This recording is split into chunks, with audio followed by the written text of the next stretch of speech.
Mon frère, ma sœur, que la grâce et la paix de Dieu soient toujours avec toi. C'est la parole de Dieu qui nous réunit aujourd'hui et au nom de cette parole que Dieu adresse à chacun de manière personnelle, permets-moi de te parler dans un style direct. Permets-moi d'être le canal par lequel Dieu va échanger directement avec toi et familièrement tout au long des vidéos qui seront consacrées à la méditation de sa parole dans cette chaîne. Cela nous évitera le vouvoiement imprécis au profit d'un tutoiement, de la proximité, de la sincérité et jamais du manque de respect. Alors, sois béni en Jésus-Christ. Voici ce que dit la parole aujourd'hui. Au chêne de Mambré, le Seigneur apparut à Abraham qui était assis à l'entrée de la tente. Au chêne de Mambré, le Seigneur apparut à Abraham qui était assis à l'entrée de la tente. Genèse chapitre 18, le verset 1er. Dès ce verset, il est question du Seigneur, c'est-à-dire Dieu. Et pourtant, tu constateras que ce sont 3 anges qu'Abraham a reçus. Et le texte ne parle même pas d'anges, il parle de 3 hommes. Et donc, leur nature angélique n'a même pas été signifiée dès le départ. Mais nous convenons ensemble qu'il s'agissait de 3 anges. Il s'agit dans le texte de 3 hommes mystérieux. Mais dans la suite du récit, Genèse 18, les versets 2 à 10, tantôt, Abraham semblera s'adresser à une seule personne, tantôt, il s'adressera à 3 personnes. C'est comme si, en réalité, il y avait un jeu entre 1 et 3. C'est comme si, encore, les 3 devenaient soudain 1 et soudain redevenaient 3.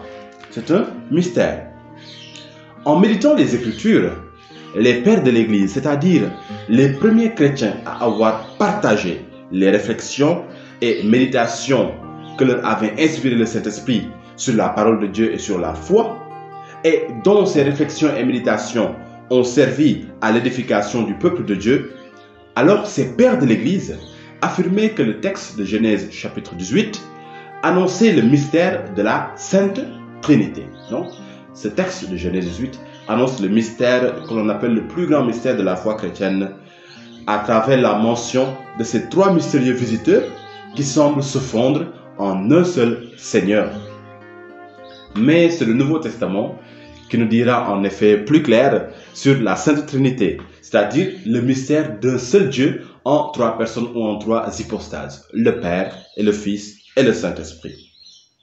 Ceci dit, bien-aimés, pour bien entrer dans la portée profonde de la parole de Dieu, de la parole de ce jour et de n'importe quelle autre parole biblique, sois toujours attentif au contexte.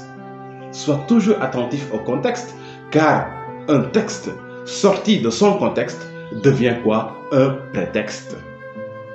Alors, quel est le contexte de Genèse chapitre 18, verset 1? Retournons en arrière. Genèse chapitre 17, où Dieu scellait une alliance avec Abraham.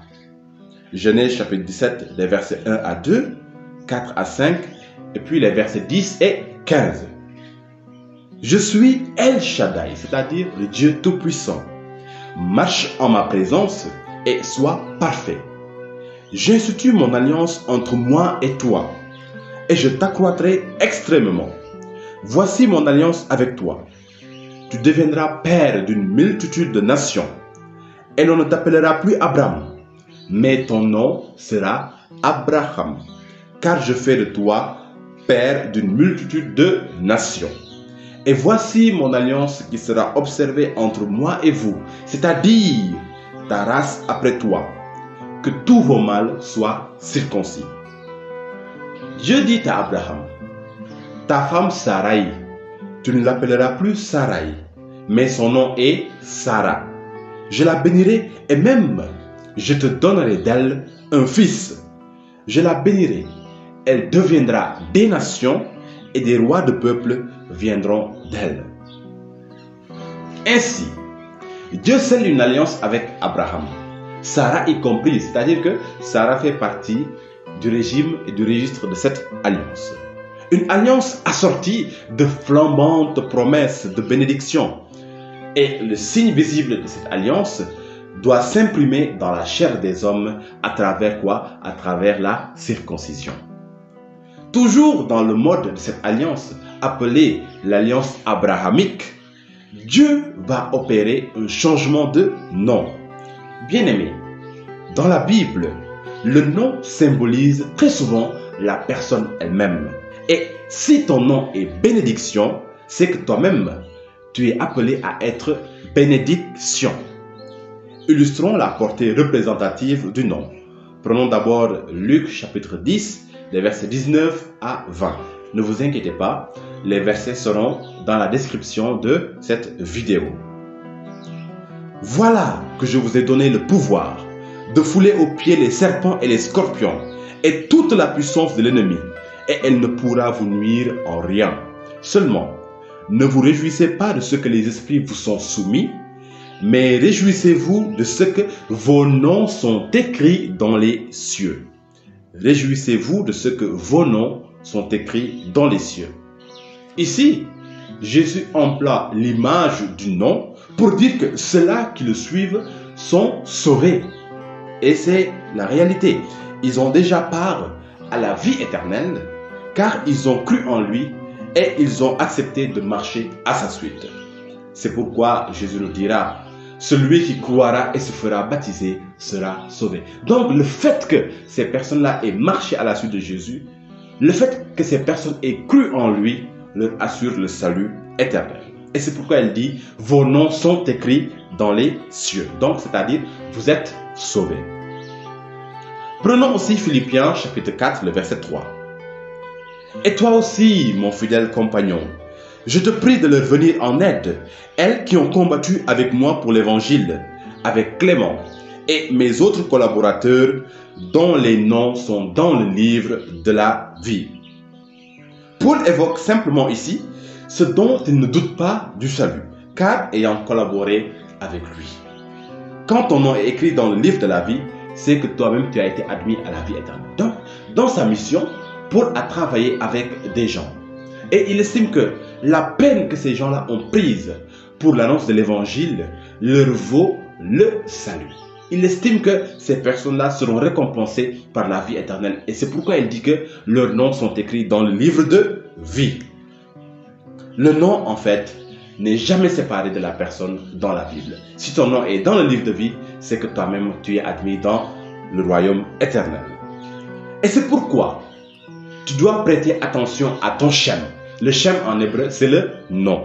Tu dois prêter attention à ton shem ainsi que le shem que tu donnes à tes enfants. Ne leur donne pas un shem de malédiction. Attention à ces noms que nous donnons à nos enfants. Que ce ne soit pas un shem de malédiction, car le shem est puissant. Donne-leur plutôt un shem des bénédictions. Si tu veux qu'il soit l'homonyme d'un parent ou d'un ami, regarde aussi si la vie de celui-là est souhaitable pour ton enfant. Regarde si sa vie est une bénédiction. Regarde si le shem que tu vas lui donner ne va pas impacter négativement sur sa vie. Ne lui donne pas le shem de quelqu'un qui n'a pas la crainte de Dieu. Ne donne pas à ton enfant le shem de quelqu'un qui n'a pas la crainte de Dieu. Je le reprends, le shem est puissant. Et si vous voyez bien, Jésus avait donné un shem à Simon. Jean chapitre 1, le verset 42. André l'amena à Jésus. Jésus, l'ayant regardé, dit: toi, tu es Simon, fils de Jean. Tu seras appelé Képhas, ce qui se traduit Pierre. Tu seras appelé Képhas. Dans ce shem-là, Jésus intègre la mission future de Simon. Il intègre ce à quoi il appelle Simon dans l'avenir. Et Simon porte dans ce nom-là, qui lui a été donné par Jésus, ce qu'il est appelé à être. Matthieu 16, 18 va l'illustrer. Et moi, je te dis que tu es Pierre, et sur cette pierre, je bâtirai mon église. Un autre verset qui vient expliciter maintenant la portée du nom de Pierre. Luc chapitre 22, des versets 31 à 32. Le Seigneur dit: Simon, Simon, voici que Satan vous a réclamé pour vous cribler comme le froment. Mais j'ai prié pour toi afin que ta foi ne défaille pas. J'ai prié pour toi afin que ta foi ne défaille pas. Et toi, quand tu seras converti, affermis tes frères. Quand tu seras converti, affermis tes frères. Donc, c'est le rôle de la pierre, c'est le rôle du roc, c'est la portée de son shem. Dieu change donc les shemotes, c'est-à-dire les noms d'Abraham et de Sarai. Abraham est tiré d'Abhamon, qui signifie père de multitude. Et effectivement, ce shem va s'appliquer dans la vie d'Abraham. Il va devenir quoi? Il va devenir le père de toutes les nations qui croient au Dieu unique. Sarai, qui signifie princesse, devient Sarah. Et Sarah a deux significations. Il signifie princesse, il signifie reine-mère. Reine-mère, c'est-à-dire la mère d'un roi ou bien la mère de plusieurs rois. Sarah devient effectivement reine-mère, c'est-à-dire que son shem s'applique concrètement dans sa vie, car, comme cela a été écrit en Genèse 17, le verset 16b, des rois de peuple sortiront de son sein. Or, si nous transférons la chose dans notre contexte chrétien, être baptisé, c'est quoi? C'est naître de nouveau, c'est entrer dans une vie nouvelle. Bien-aimé, tu as reçu un shem nouveau le jour de ton baptême, comme Abraham, comme Sarah, comme Pierre. Dieu a changé ton nom, il t'a communiqué un programme de vie, il t'a communiqué une identité nouvelle. Ainsi, tu n'as pas le droit de t'appeler Pierre et de ne pas être un rocher dans la foi. Ça n'a pas de sens. Tu n'as pas le droit de t'appeler Pierre et de ne pas être un rocher dans ta foi. Si ton nom est Pierre ou Pierrette ou Pierrine ou quelque chose dont la racine est Pierre, tu dois être un chrétien et une chrétienne inébranlable dans la foi, capable de raffermir ceux qui défaillent dans leur foi, capable aussi de raffermir ceux qui veulent apostasier ou ceux qui l'ont déjà fait. Tu dois être un roc, un rocher dans ta foi. Si ton nom est Marie, tu n'as pas le droit d'accepter le mal, le péché. Tu dois te rebeller contre toutes ces choses qui ne plaisent pas à Dieu, car c'est la signification de ton shem. Si ton shem c'est Jean, Jeannette, Jeanne, Jeannot et que sais-je encore, ton nom signifie celui ou celle accordée par la grâce de Dieu. Donc, en vertu de ce shem-là, tu n'as pas le droit de perdre espoir en Dieu, ni de te considérer inutile aux autres. C'est l'exigence de ton shem. Tu es une grâce de Dieu pour toutes ces personnes. Alors, tu dois répondre à cette mission et tous les jours. Bien-aimé, cherche donc à connaître la signification de ton shem baptismal pour grandir en Dieu et accomplir en effet toutes les missions que Dieu va te confier. Revenons à notre parole de ce jour. Nous constatons donc qu'Abraham, promesse extraordinaire et attendait leur réalisation. Genèse 18, verset 1 s'inscrit ainsi dans un contexte d'attente et de forte espérance. C'est ça le contexte. Donc, comme nous l'avons dit au départ, il faut toujours situer le contexte quand on étudie un verset biblique. Car, je le reprends, un texte sorti de son contexte devient un prétexte. Donc, le contexte qui prévaut ici, c'est un contexte d'attente et de forte espérance. Mais, il est toutefois entaché par une réalité douloureuse. L'âge très avancé d'Abraham et de Sarah. La parole dit en effet, Abraham de kai Sarah presbyteroi probebe kotes, hemeron exelipen de Sarah ginestai tagunaikeia. Cela veut dire quoi? Or, Abraham et Sarah étaient très avancés en âge. Très avancés en âge. Et Sarah avait déjà dépassé l'âge d'enfanter. En termes plus simples, Sarah avait déjà dépassé la ménopause. Biologiquement considéré, la promesse selon laquelle Abraham aurait un fils avec Sarah était inacceptable. Biologiquement considéré. À la ménopause, en effet, cessent les ovulations et donc s'achève la fécondité de la femme. De plus, à côté des symptômes qui l'accompagnent, parmi lesquels il y a l'ostéoporose, c'est-à-dire la fragilisation des os, la ménopause comporte aussi une augmentation des risques de maladies cardiovasculaires. Avoir un enfant avec tout ça, Comment serait-ce possible? Et voilà pourquoi Sarah avait ri. Elle avait ri en entendant l'un des visiteurs dire à Abraham, « Je reviendrai vers toi l'an prochain, alors ta femme Sarah aura un fils. » Genèse 18, le verset 10. Les conditions biologiques étaient donc clairement défavorables à la réalisation de la promesse. Et voilà ce que signifie cette parole. C'était l'heure la plus chaude du jour. C'était l'heure la plus chaude du jour. Donc cela veut dire que c'était le moment le plus compliqué de la vie d'Abraham et de Sarah. Ils attendaient une promesse alors qu'ils savaient que biologiquement, les circonstances n'étaient pas favorables à sa réalisation. Cependant, bien-aimé, je veux que tu saches et que tu retiennes que quand Dieu te promet quelque chose, ce n'est pas à sa promesse de s'adapter aux circonstances, mais ce sont plutôt les circonstances qui doivent s'adapter à sa promesse. Je reprends. Quand Dieu te promet quelque chose, ce n'est pas sa promesse qui doit s'adapter aux circonstances, mais ce sont plutôt les circonstances qui doivent s'adapter à sa promesse et la réaliser. Ce n'est donc pas une affaire de logique, rassure-toi, c'est une affaire de puissance. La puissance de Dieu. Elle est capable de défier toutes les lois de la nature, en effet, et de les dominer, de les tourner à sa volonté. Quand Dieu te fait une promesse, bien-aimé, n'aie donc pas peur. N'aie pas peur. Ne sois pas stressé de la manière dont il accomplira les promesses. Laisse Dieu agir dans ta vie. Il sait comment il réalisera sa promesse. Il a le contrôle sur le temps, sur l'histoire, sur les circonstances et sur les êtres vivants. Fais-lui confiance. Abandonne-toi seulement et crois, et tu verras. Nous poursuivons avec la parole qui continue en nous disant qu'Abraham était assis à l'entrée de la tente. Donc, Abraham était assis à l'entrée de la tente. Comme toute société, celle d'Israël avait son langage ordinaire et ses expressions courantes. Alors, en Israël, pour évoquer l'action de rentrer chez soi, on disait rentrer dans ses tentes ou bien dans sa tente. Nous voyons cela par exemple dans l'histoire du Lévite de la montagne d'Éphraïm qui avait pris pour concubine une femme de Bethléem de Juda.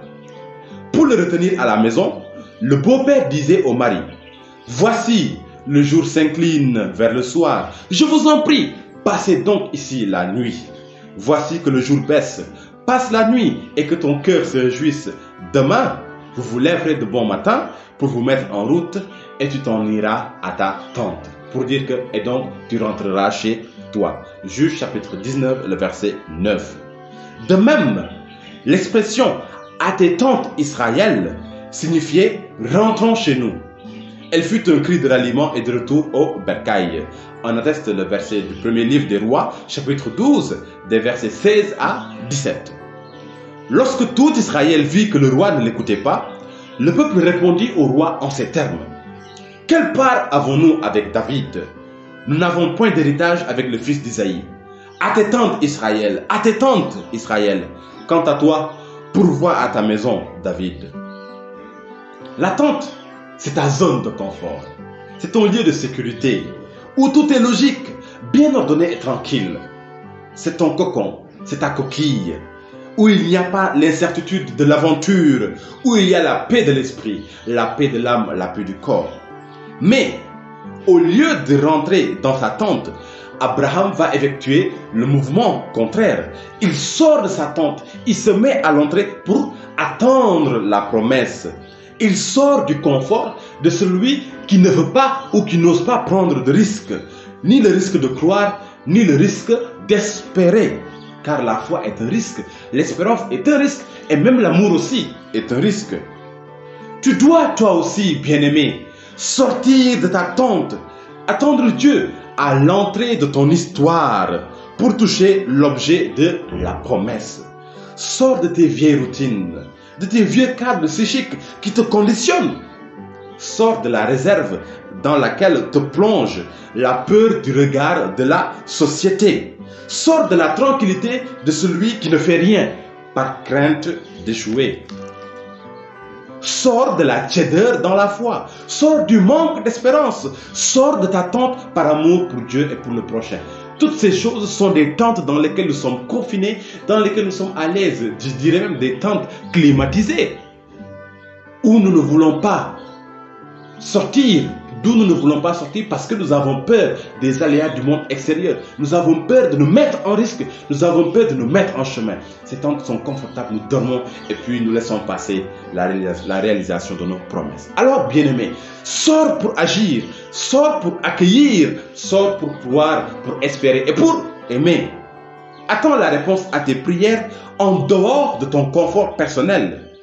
C'est ça le sens des retraites que nous organisons. Nous sortons de nos maisons, nous allons en désert pour être en communion avec Dieu, pour faire assise de ce qui nous maintient au même niveau. Et tu dois le faire. Tu dois faire assise de ce qui te bloque, de ce qui t'entrave, de ce qui te maintient au même niveau et qui t'empêche de grandir en Dieu. C'est cela sortir de sa tente. Abraham est sorti de sa tente. Il a fait le bon choix, car aussi, la tente désigne dans la Bible le caractère précaire, éphémère, passager et fragile de la vie. Ça, c'est une signification de la tente. D'ailleurs, Job compare la mort à la coupure de la corde d'une tente. Lisez Job, chapitre 4, verset 21. Lisez aussi Isaïe, chapitre 33, le verset 20, puis chapitre 38, le verset 12. Sors alors, bien-aimé, de cette fragilité qui est en toi lorsque tu t'éloignes de Dieu, lorsque tu n'oses pas prendre de risques avec Dieu. Si tu ne quittes pas cette tente douce et enivrante, chaude, comment rencontreras-tu le visiteur qui passe au dehors?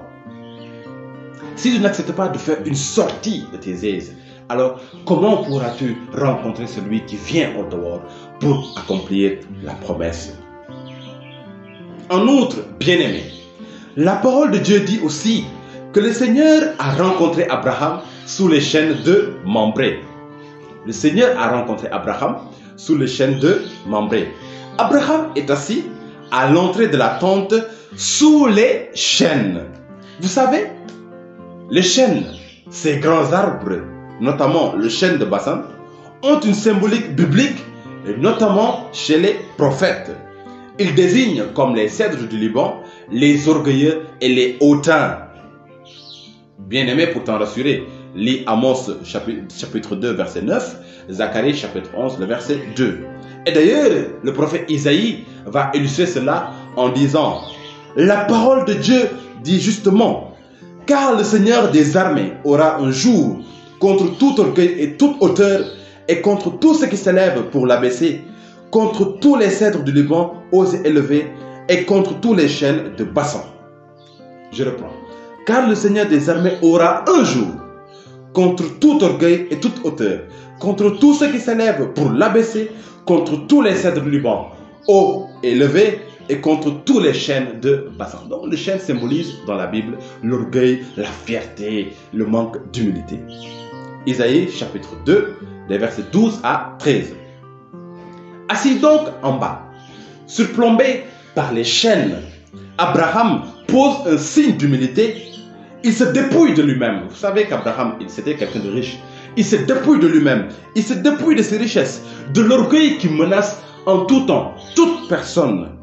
L'orgueil de ne pas sentir avoir besoin de Dieu. L'orgueil de se juger suffisant à soi-même. L'orgueil de se dire, mais qui est Dieu? Dieu, je n'en ai pas besoin dans ma vie, je me suffis. Abraham pose un acte d'humilité. Il s'assoit en dessous de l'orgueil. Donc l'orgueil le suprême, ce n'est pas quelqu'un qui est assis sur l'orgueil, mais c'est l'orgueil qui est en dessus de lui. Et Abraham, dans cette humilité, attire l'attention de Dieu. Parce que c'est lorsque tu es humble que tu te signales dans le radar de Dieu, si on peut ainsi dire. Quand tu es orgueilleux, Dieu ne te détecte pas dans son radar. Il ne te voit pas. Mais quand tu es humble, alors tu commences à signaler. Tu commences à signaler et très fort. Et c'est là que Dieu va détecter Abraham. Et comme le dit la parole, c'est là que Dieu va lui apparaître. Alors, bien-aimé, tu veux recevoir ta visite toi aussi. Sors de la tente. Assieds-toi sous le chêne. Humilie-toi. Assieds-toi sous le chêne. Abandonne-toi à Dieu et ne sois jamais suffisant pour toi-même. Quand les autres recherchent les plus hautes branches du chêne, la gloire, la renommée spirituelle, les honneurs du monde, toi, recherche le contact du sol. Assieds-toi à l'entrée de ta tente et attends le Seigneur, C'est-à-dire que n'imagine pas ta vie sans lui. Encore une fois, la tente symbolise la fragilité de la vie. Donc, n'imagine pas ta vie sans le Seigneur, sinon elle sera fragile, éphémère. Si tu agis ainsi, si tu acceptes de sortir de ta tente, si tu acceptes de t'asseoir sous le chêne comme Abraham, le Seigneur passera et tu le verras et tu seras comblé. Alors, je prie aujourd'hui que les dispositions qui étaient celles d'Abraham soient les tiennes au nom de Jésus. Mon frère, ma soeur en Christ, sois béni.